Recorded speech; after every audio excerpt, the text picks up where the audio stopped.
Right, hello guys, welcome back. So again, we've got another sort of chill short video today, and we're going to be talking about bad juju today. Now, for starters, bad juju is among a number of weapons that are actually going to be getting a buff soon. I don't know how soon, probably at the start of Act 3 or maybe at the beginning of the next episode. I'll have the patch note up on screen. But as you saw in the thumbnail, I want to argue that this weapon is incredibly underrated, and it's actually very good, and I'm surprised that I don't see a lot of people running it, because at face value, when you factor in all the perks, it has all of the ingredients of an incredible weapon. So I'll just give you guys a quick refresher. So the main perk, String of Curses, this makes it so whenever you get kills, it fully reloads the magazine. It gives you a damage buff that stacks up to 5 times, and it also improves the amount of super energy you get per kill. I'm sure that's probably what you most associate bad juju with, is just the amount of super that you get, or it's basically like super generator the gun, which is kind of what it is. But at the same time, pulse rifles did get a buff in the final shape. I believe it was around 20% to red bars and then like another 15%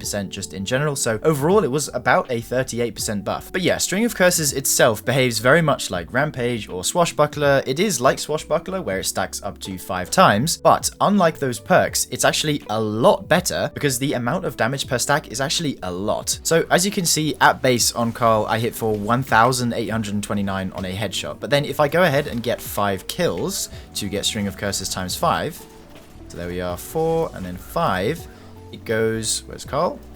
Goes to 3,600-ish, which is double damage. And like with Rampage and Swashbuckler, it lasts for around 4.5 seconds. So I can just get kills here. I'll make it go all the way back up to times 5, and if you look in the bottom left, it kind of stays there for a pretty long time. It's actually 4.5 seconds with the catalyst. Without the catalyst, it's 3.5, but that doesn't really matter. Also, it is a lightweight weapon, which just means you're going to be sprinting faster with it. I believe it's 6.25% faster sprint speed with a lightweight weapon, so you're just going to be moving faster for simply having it held. And it has hipfire grip as well, which you might be surprised on a pulse rifle, maybe not, doesn't feel that nice, but on bad juju, it actually does. Like, I do find myself hip firing it more often than not, and it's very accurate from the hip, even from range, like you just saw there. But the real source comes with when you actually try and make a build around it, and you really don't actually have to put that much effort into a build because, you know, it is just a gun. So what I've done is I've taken this old build I made quite a while ago when the final shape first came out. This was just a Metiodoxia prismatic spam build. You can go check that out if you want. But basically, I've just adapted it to have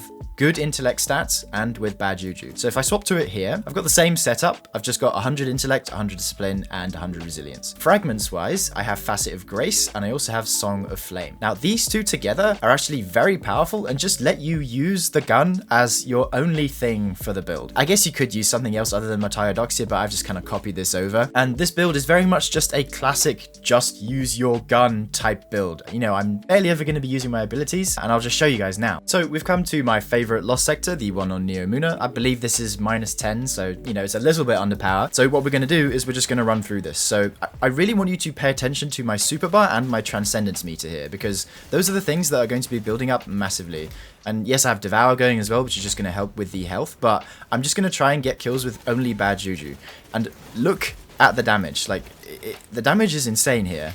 All I'm doing is just using the gun, and even on this Hydra, which is normally pretty healthy, melted, gone.